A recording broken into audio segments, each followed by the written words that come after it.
And welcome to the Sleep is a Skill podcast. We are very excited to be here recording live from Biohacking Congress in Miami. Lots of great speakers and vendors, and they do have a big Biohacking Congress coming up in Vegas in March. So stay tuned. Even if you can't make it on location, you can get virtual options. So, but without further ado, Victor, so grateful for you taking the time out of this event to speak with us about sleep and how it relates to your company, Litewater. Thank you. Appreciate that. Yes, thank you. I had the opportunity to watch your speech earlier on today, which was fantastic. So we're going to actually discuss how deuterium depleted water can play a role in some of our goals with sleep optimization. So for anyone that's unfamiliar with anything I just said there, hoping you can help us kind of break it down, the ABCs of deuterium depleted water. Yeah, I'm hoping I can too. Okay. So it's a big topic, I know.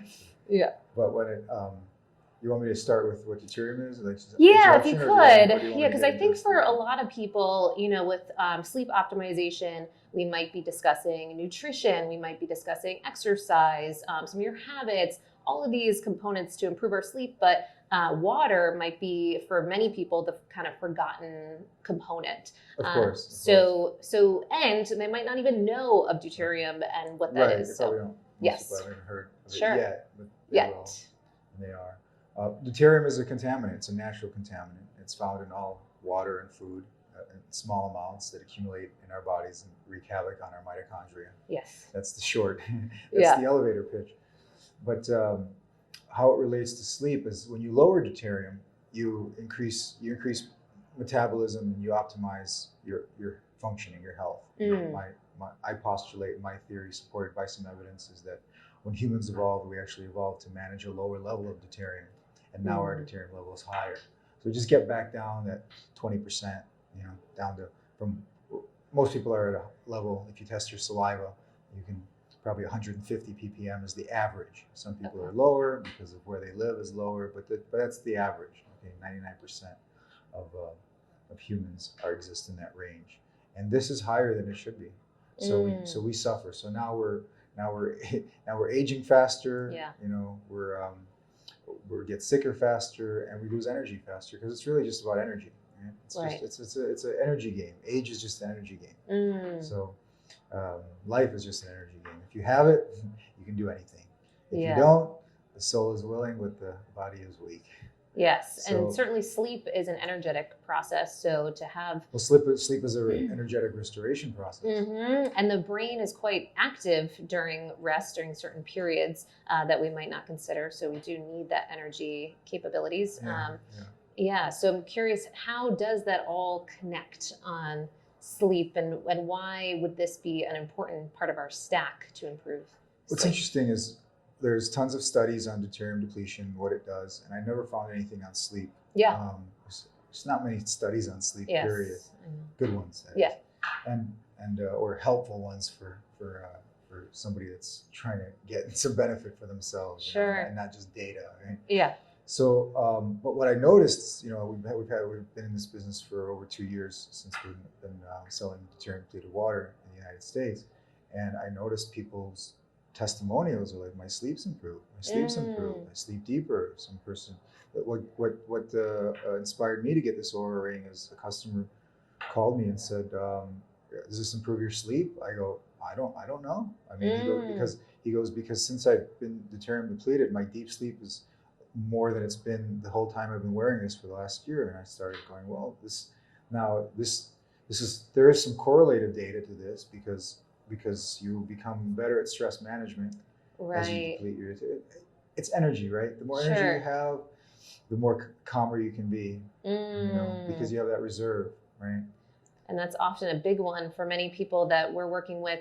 Often they might even just be focusing, or one of the things they're focusing on is their heart rate variability from their nocturnal readouts. And so any capabilities to improve that metric in alignment with their ability to tap into that parasympathetic response can be really important for them. So absolutely. Yeah. Absolutely. Great call out. Yeah. So I think there's no studies on it yet, but I think when we do them, I think it'll show that deep sleep is improved. And that's the one that I'm focusing on. I deep sleep, there's something so profound of it, because you go into a phase conjugate state where you repair in a way that you don't repair any other way. There's no, and you produce growth hormone. Yeah. And so this is important. So the more of it you have, it's great, because most people sleep, 7-8 hours a day, and they get maybe 20 minutes, 30 minutes of deep sleep. So it's like, how do you increase that? How do you go from that light sleep, which is kind of restorative, to that super restorative deep sleep? Sure. Versus the REM, where you're really just processing, activity and REM sleep is, dreaming part. That's a whole other subject. Yes. But the deep sleep is where you recover. It's where everything just goes, and you recover because if you what I've noticed is that this is when your heart rate drops, right? You just relax. Yeah. It's relaxation, right? So and that means you're like managing stress well, because you're just relaxing. Yes. And then the HRV increases, and so you're just more expansive. It's like a meditator that's able to just elegantly sit there and release all the bonds and all the thoughts in their mind. And it's actually, when you go into deep sleep, you're going into that meditation for that little period of time. Even though you might not be conscious, you're getting the benefit. Okay. So on this topic, so for people that maybe are in this conversation, they know about deuterium depleted water, but then they say, okay, but how in the world do I get a hold of this? Is it a pricey topic? What does it look like day to day? Can you just have a little bit of it? Is that a benefit? Or does it need to be exclusively your water source? Are there ways we can make our own, the whole world of it? What does that look like? Well, first of all, it's important to understand that the water is just a tool for you to lower your deuterium depletion level, through deuterium levels. Okay? It's a tool, it's a catalyst to lower your deuterium levels. So, and as long as you keep drinking it, you'll keep them low. But everything keeps bringing them back up. All our food, anything else. So it's a kind of a balancing act. And the original studies in Russia showed that even drinking deuterium depleted water for a week had a benefit of 4 weeks. So there is lingering benefit even if you stop, but primarily the protocol is what we sell is we make like essentially a concentrate, because we remove 94 to 97% of the deuterium in the water. It's a very expensive process. Yes. So it makes that bottle of water expensive, but you don't have to drink it straight. In fact, if you drink it straight, it's the same benefit as if you dilute it, because the goal is to just get down by 20%. Of your deuterium and stay there, maintain there. So you can dilute it. You can dilute it with regular water, outside or inside your body. Okay. Just imagine, we're a big bucket of water, and whatever you add into it, at the end of the day, you got to see if you had less deuterium than yesterday, and then your body will purge some of it. It will reduce some of it through the mechanism of hydrogen exchange. So people if you buy like a liter or 2 liters of water, it's expensive. It's like $40. 2 liters of water. Sure. Well, you can dilute that to 4 times, and you get 122 ppm water for about $4. So it's affordable if it's affordable if you plan it right. And do the protocol and dilute the water to get the you as long as you know what your goal is. Yeah. And most people's goal is that because they feel it when they get down to 120, you're in a different world physiologically. You just have more energy. You have more ATP energy, and you have less stress on the mitochondria, and you have less potential for errors in DNA replication and things like that. So it's just an optimization. Okay. That happens. What about for people that say, "Oh, I can DIY it. I can make my own deuterium depleted water"? Is there any? I wish you could. Yeah. I wish you really could. It's not. It's not possible. It's not possible because you're separating water from water. So no filtration, so no filter. luck with that. I mean, you're separating a molecule that's H2O from a molecule that's HDO, which they're not too different, but they're different enough that. So the way we do it is we basically mimic the hydrological cycle in a big 40-foot column, and then this hydrological cycle. There's a slight difference in phase change, boiling point and freezing point between something that's H2O and something that's HDO, and in that we pull it out slowly, like a little bit at a time. So we have 65 of these 40-foot columns, and they trickle out a little bit of water a day, And it's expensive because the equipment was expensive, but also because the energy that you need to heat and cool, you're mimicking the hydrological cycle of the earth. You're just amplifying it. So that's how we make it. So you can't make it at home. I wish you could. Somebody will invent something eventually. It's just I mean, we didn't have a light bulb either, and now we do. Right. So it will come. But I tried. I remember I was interested in this from 2004, and I read that you can remove deuterium through different freeze-thaw cycles because the water freezes at 32 degrees Fahrenheit, and if if it has deuterium in it, if it's HDO, it'll freeze it like half a degree or a degree higher. If it's D2O, it'll be a degree, but let's say half a degree with HDO. So I'm like, okay, so since that freezes first, I'm gonna freeze that little ice layer. I'm gonna pull it off. Then I'm gonna put it back in the freezer. I'm gonna wait for that another little ice layer to form. I'm gonna take that off. I'm gonna do it again. If you do it 15 times, you'll get 1 ppm. Okay, so it's just sort of diminishing return on your. It's just you're better. You know what? You're better off taking a road trip to some place where the water has less deuterium, like Boulder, Colorado, or Wyoming. Well, that brings me to my other question then. So of course you've created Litewater. So hopefully we're beginning to stock ourselves with this type of water, and so this becomes our main source. How do you navigate on those times when you might, or maybe you always have access to Litewater? I'm not sure, but no, you don't. There's access. There's times you don't. Right, you're in the airport or whatever. Yeah, and I hate it. Is there any way to navigate? I mean, I've got some unknown source of water right now. I fast a lot. Yes. So I'm into that, and I'm into like ketogenic or keto adapted diet mostly, and I'm into real fasting, like dry fasting, and I'm into intermittent fast. Well, the intermittent fasting is just natural. After you dry fast, you wake up, you don't have any interest in eating, and then you go through the whole day with no interest. Yeah, kind of all works. And for unless you're like really exercise, unless you're really like tearing yourself down, then obviously you need to go. And for people that aren't familiar, fasting and the ketogenic diet can be helpful in this conversation around deuterium? The reason it's helpful is because the goal of ketogenic diet and the goal of fasting is deuterium depletion, even though people may not realize that. Sure. Because when you burn 2.4 pounds of fat in your body, you produce 1 liter of metabolic water. The metabolic water inside our cells is already 60 to 70% deuterium depleted. So that's a little clue that the body wants deuterium depleted water, because the water inside our cells that our body makes is 60 to 70% depleted from the bulk water that we drink. So, the thing is just, I think we eat too much. I think humans eat way too much food, and that's deuterium loading right there. Sure. And 3, 4, 5 meals a day. It's insanity. It's a lot. It's a lot. So that loads you up constantly. Absolutely.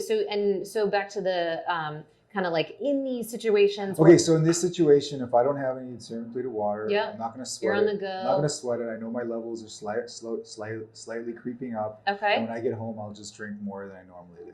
Okay. So will you abstain from any other water sources as much as possible, or are there kinds that you're like, okay, if I'm in a situation? It depends on my mood. Okay. Okay. If you're in that mood where you say, all right, fine, I'm depleted, I need to have something, would you go, are there like spring waters that you would go for, or anything, or temperatures of those waters? I would always choose a spring water that's from a glacial source, because I know that's going to be lower in deuterium. Sure. And it's going to have some life force in it. There's something quite special about spring water. In fact, a quick anecdote, there was a water researcher, Victor Schauberger. Have you ever heard of him? Loosely, but I don't. He's kind of a father of water science. He was an Austrian naturalist, and he just observed water, as a naturalist. And from that, they actually say he built a flying saucer using the principles of water vortexes. Anyway, he conducted a very interesting experiment one time, and he took a liter of water, of tap water, regular municipal water. Yeah. I think this was in the 40s, and then he had the same liter of spring water, and he stood on a scale, to weigh himself. Well, when you drink the tap water, a liter is a kilo. So you could see the scale change by a kilo, right? When you drank the spring water, there was no weight change. Really? Yes. Interesting. How do you explain that? It just goes poof, it just, who knows? Okay. Interesting. Wow. Little stories like that make you think, and make you realize that there's more to this than we know. And so I observed many people that drink water like all day long, and then they're chronically dehydrated. Why? Because it's the wrong water. Yeah. Okay. So if people aren't, they've explored so many areas of maybe biohacking, they're trying all these different things, and this might be part of the untapped, no pun intended, it's a place that they could begin. It's going to optimize your entire functioning when you lower your deuterium. Yeah. So in that, your sleep will improve. Now, it's not. There's other sleep hacks that are that I think are way overlooked, like breathing, like mouth breathing. I look at that, and hypocapnia. I look at people that wake up with hypocapnia because of the mouth breathing, and that right there destroy their sleep and their health so quickly. And it's not even food you're putting in your body. It's not a toxin. It's just how you breathe. Yeah, absolutely. Right? Oh, there's so many. So for people, if we're looking to make this kind of like water 101, how about for any biohackers listening that might have seen vortexing your water, red light to your water, any validity to that? What are your thoughts on? I think there is some validity to that. Okay. Yeah. There's water likes to be energized. It wants to move. Water doesn't like to be still. Yeah. If you look in ancient times when they find the shipwrecks, you see that people stored their water in amphoras. You know what an amphora is? No, it's like an egg. It's a shape of an egg. Okay. So they stored water in the shape of an egg so it wouldn't have any angles, so the water can circulate constantly. Water doesn't like to be still. It wants to move because it wants to absorb the energies of what is around it. Okay. Positive energies. And so there's different products on the market where you can vortex. Do you think that that's something that people could consider? Yeah, sure. Yeah. I think vortexing is beneficial. It's like, do you like to dance? Sometimes. Yeah. Yes. Well, it's the water in your body that likes to dance. Okay. Very nice. Very cool. Okay, so some of those things could be solid practices. What about for people that say, again, when you're in that crunch or you're on the go and you don't have access, that the temperature of the water can be important, getting lots of as cold as possible, or that other people that say that room temperature or warm, any call-outs for that as it relates to deuterium? I used to tell people my Native American name was lukewarm water. Really? It's just a joke. But it's okay, I like that joke. All right. Say more about that. Hi, lukewarm water. Well, water is densest at 39 degrees, right? Okay. 4 degrees Celsius.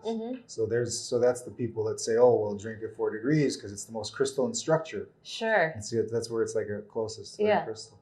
And then, I drink tea. I'm Russian. I like tea. Yes.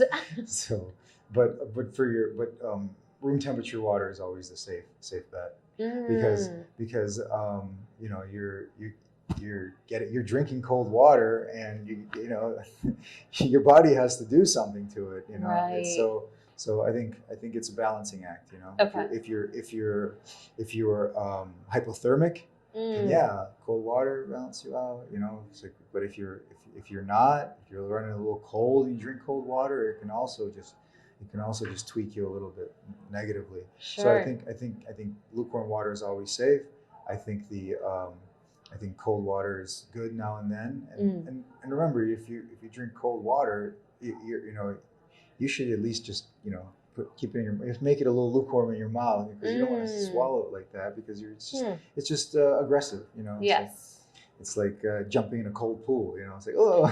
Yeah, absolutely. So it's fine, but it's just whatever makes you happy and comfortable. Sure. Yeah. But I like tea, and I like to put fats in my tea. Get my fat that way too. Oh, right, in the ketogenic diet.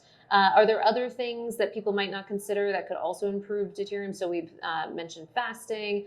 the ketogenic diet, and certainly your water source. Anything else that we might be missing, or supplements or anything? Red light therapy. Okay. Yeah. Sure. It's good because it stimulates mitochondria.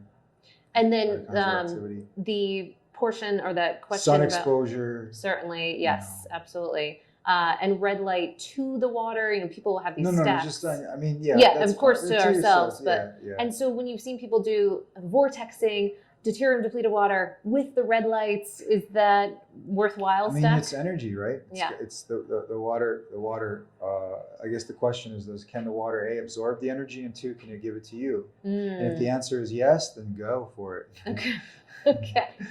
Got it. Interesting. And then as far as this focus on sleep, now certainly to prepare ourselves for sleep, often we want to make sure that we're properly hydrated with a nice buffer time so that we're not disrupting our sleep-wake cycle and having to get up, go to the bathroom all the time. But if people are being cognizant of, even from a financial standpoint, they're starting to bring in light water. Maybe they're not having for every single time they're drinking water, but they're starting to bring it in.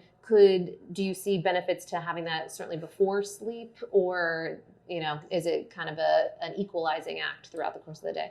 It's hard for me to say because I just drink water when I'm thirsty. Yes. So except for my morning tea, it's like a ritual. Yeah. But yeah, I just drink when I'm thirsty, and so it's hard to say.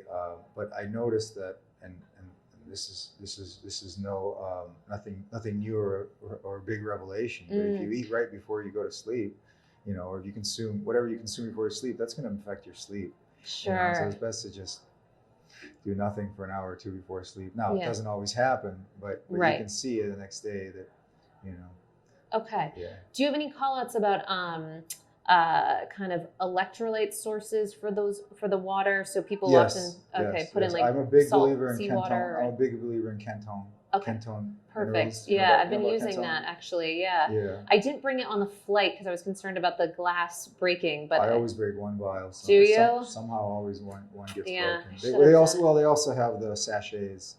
Oh yeah, I need to. But there's something about that double tipped apule, It's like it's like jewelry. Yes. Oh yeah, it's an experience. It's an experience, definitely. Yeah. Okay, so you always travel with that? Yes.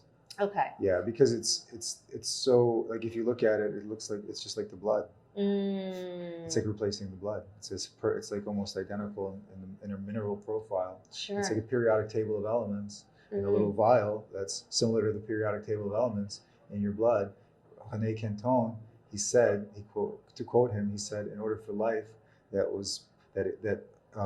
started in the ocean, in order for that life to survive on land, it had to bring the ocean with it. And that ocean is our blood. And so this Quinton marine mineral matrix, this is the closest thing to our blood. In fact, you could transfuse yourself with it and survive. It saved a lot of people in 2 world wars.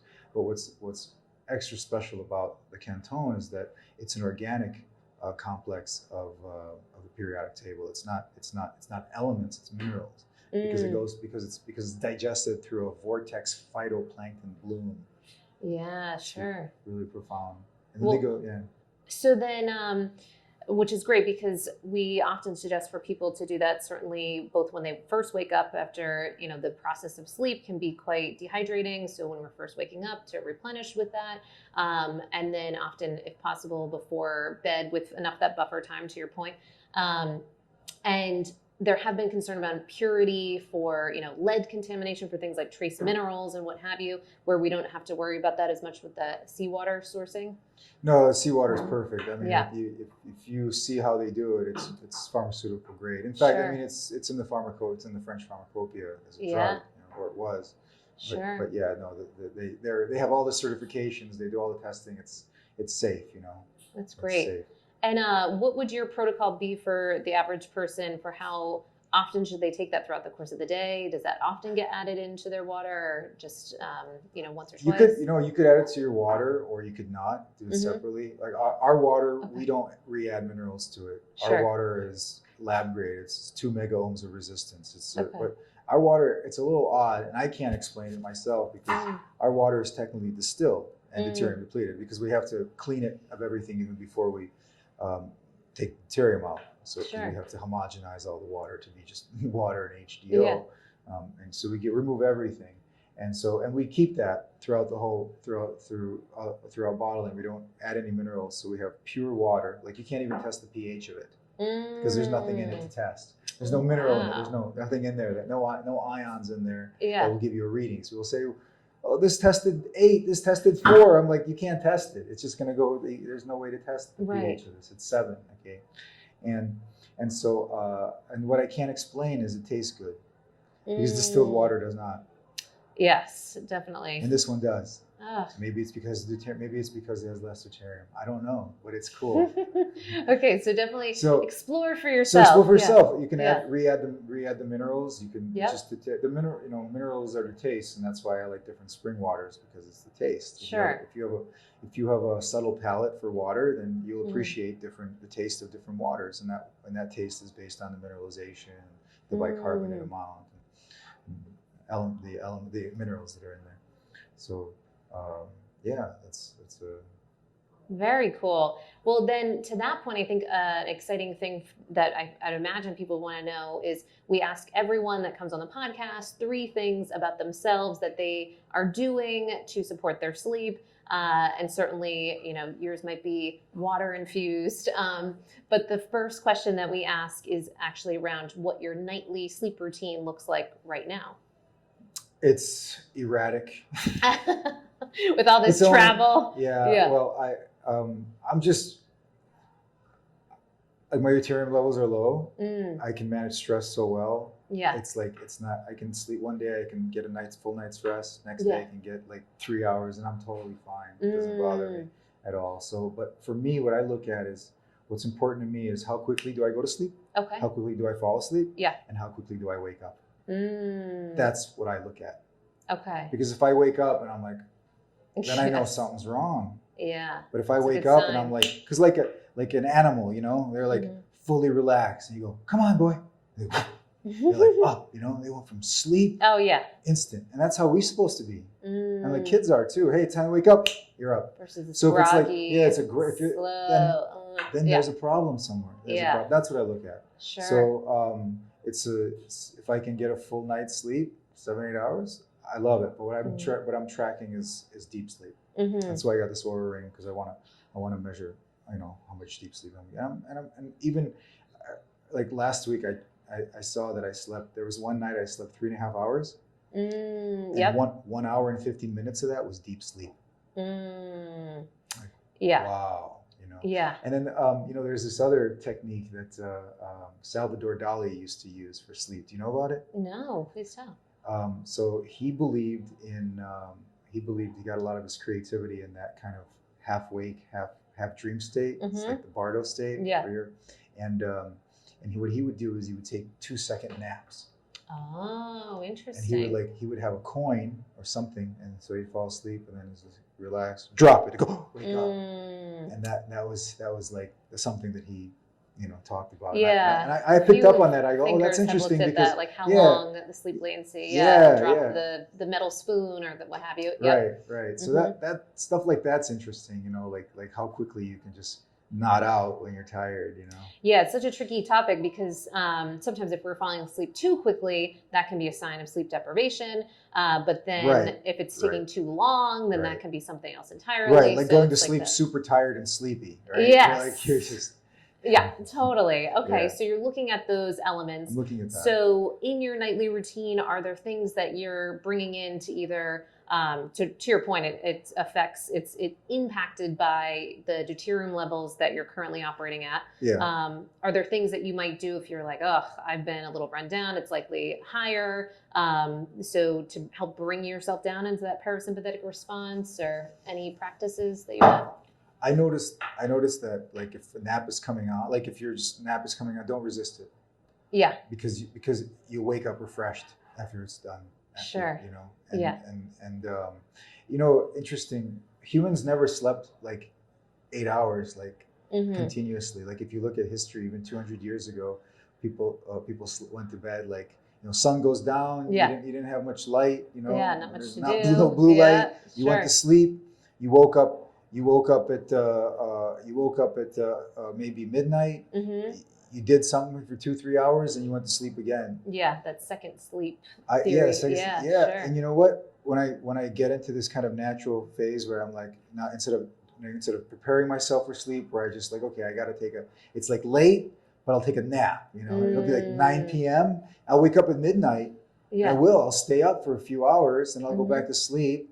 Yeah. And then I'll wake up again at 7 and I'll be fully refreshed. So there's so much we don't know, but what we do know is the blue light is a killer. Yes. So do you have practices for that to mitigate that, or? I think the best thing to do is to sleep in complete darkness. Right now I haven't done it in my bedroom, but in my previous place I had everything completely blacked out. Yeah. That way, I don't know how long I'm sleeping. I don't know what time it is. Yes. I'm just gonna let the body do what it needs to do. I'm just gonna put myself in a sensory deprivation environment and see what happens. And that is incredible.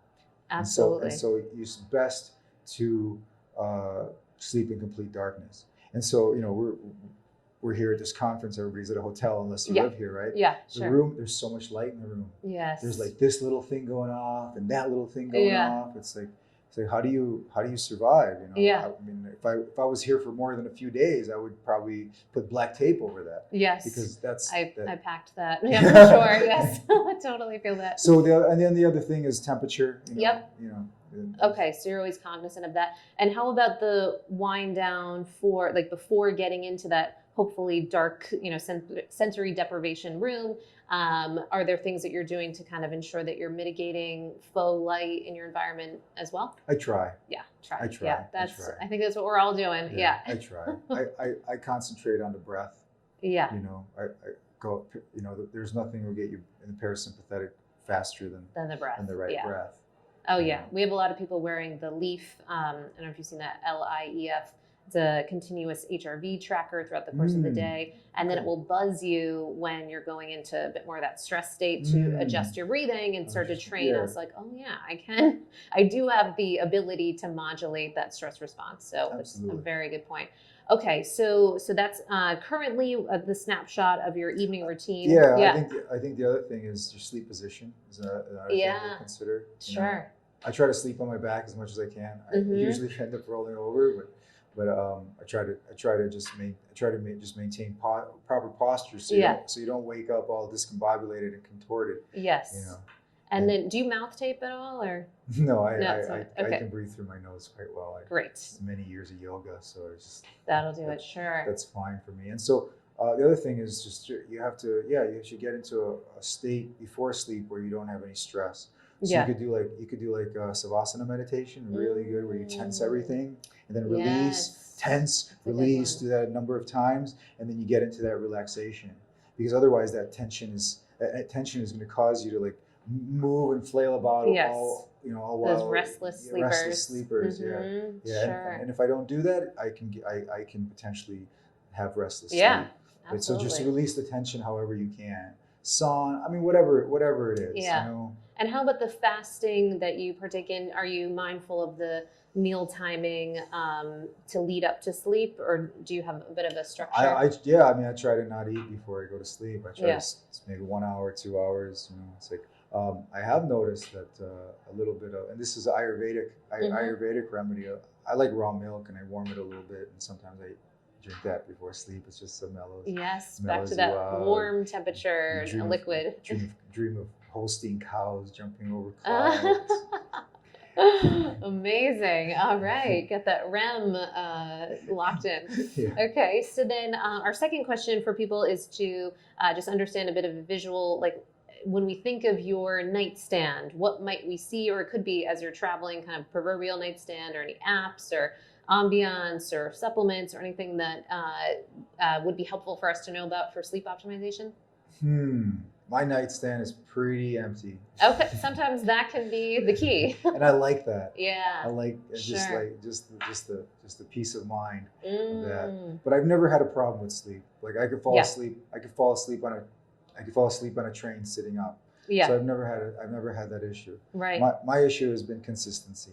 Yeah. Because of travel and just moving around. It's like my body my body doesn't know where it is. Yes. Sometimes, what time zone it is. So my circadian rhythm is like all over the place. But I think that also creates a hormetic effect. That first started when I was working in Hollywood on the camera department. You have to be the first one there and the last one to leave. So you don't, and you're constantly moving around, traveling, all this. So I learned that if I don't figure, this, I got to make it work for me. Yeah. So that's when I learned, hey, get it wherever you can. If you can't, if you get it, they say, oh, napping. There was like napping is bad. I don't believe napping is bad at all. I think if your body's ready to shut down, what are you going to do? Go, no. Yeah. Right. Sure. Just let it happen, Yeah, and often we can find a happy medium with napping. Some groups that are struggling with insomnia, and they might have a whole protocol that they're working through, or possibly sleep restriction. That could be a period of their life where they're retraining that sleep pressure. But to your point, often, especially if we do have kind of healthy relationships and workability with our sleep, then it can be really a great practice. If you can get an hour or two massage before sleep, that will do wonders. Definitely. That will do great wonders. I go to Russian banyas, and there, you go to the sauna, and then you jump in the cold plunge, and you do that number of times. Yes. And then you drink hot tea, you wrap yourself in towels, and you just go away. And then when you wake up, you feel like a little baby. Well, that is amazing. I haven't heard it described that way, and I like it. Okay, so then the last question is, what has been sort of your biggest aha moment, or made the biggest change to your sleep game? And I know what you shared too, that for you, you haven't necessarily struggled with your sleep, which we can learn a lot about people that are actively sleeping well. For between the ages of my early 20s and early 40s, I slept on the floor. Really? I couldn't sleep in a bed. Interesting. I had to have I've always thought of I always imagined my Japanese. perfect bed would be a marble slab with a wooden block. You know how they have the Koreans have the little wooden blocks for the that's their pillow. Sure.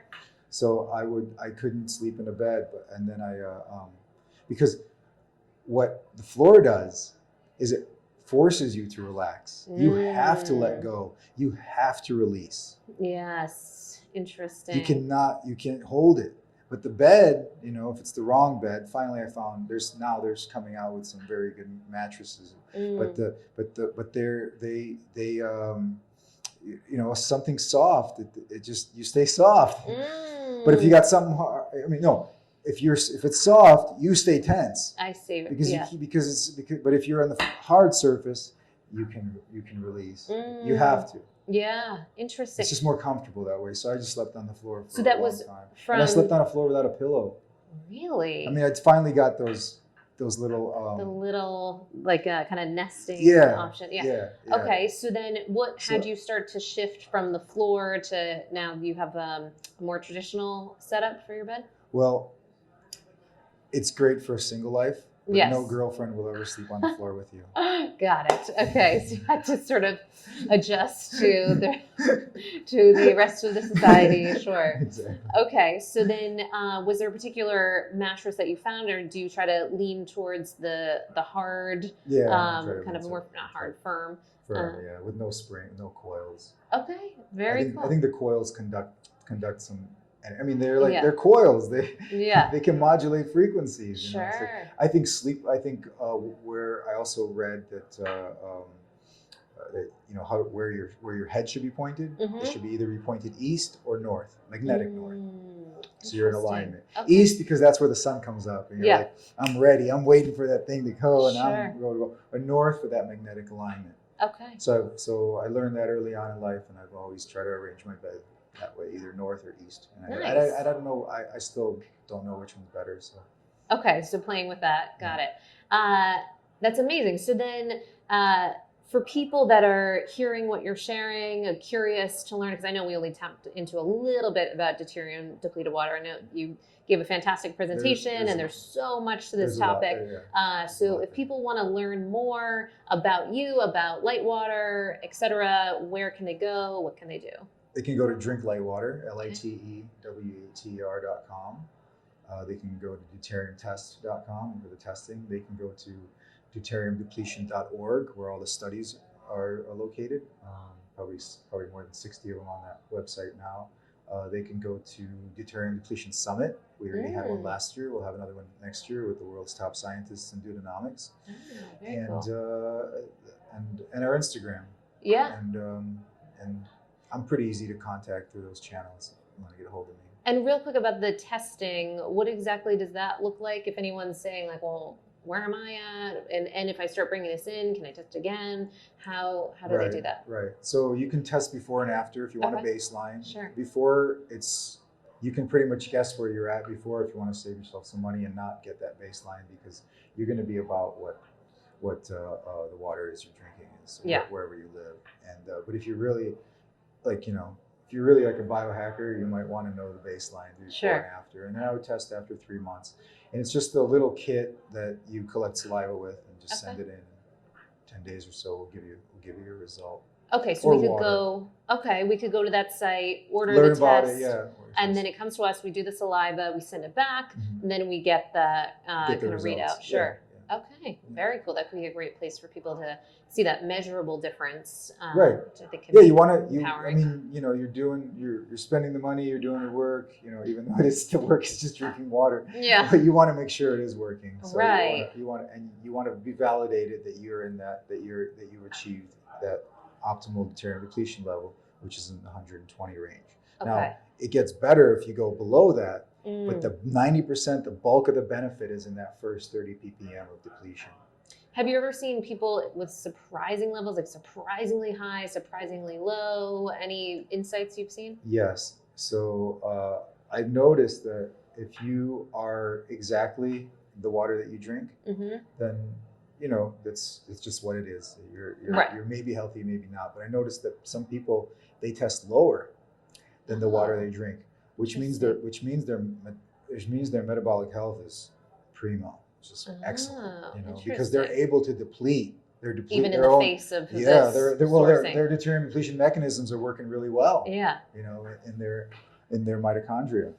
So now if it's the opposite, and your deuterium levels are higher, like if you're testing, like if you're drinking 150 and you're testing at now nobody ever tests above 157. I don't think. Maybe there's somebody 160. I'd be very scared for them. Oh. So if you test above what it is, then you have a problem. You're not managing, and that's usually it's usually because you're just consume way too much carbs and they're loaded with deuterium. Okay. So you're just loading yourself up. So saliva is a pretty good indicator of what's happening inside the body. But you can go deeper and test other fluids and try to build like a correlation. But you don't need to go that exact. Right. You just need to know, the ballpark. I'm there because I feel like I'm there. And you just want to validate that. And then just maintain that. Yeah. And everything the longer you do it, the better it gets, because a little bit of energy for a long time is better than a little bit of energy for a short time. Yes, that consistency thing. Consistency. Well, so enlightening. Thank you so much for taking the time to share this. I know. Thank you. Yeah, absolutely. And I know you're working on optimizing for your sleep and taking a look at some of the effects of the fact that you're so attuned to this deuterium depletion process and what you're bringing into your body. So be very curious. Keep us posted on what you're discovering with the Oura Ring and beyond. But really appreciate, again, taking the time. Thank you. Awesome. Thank you.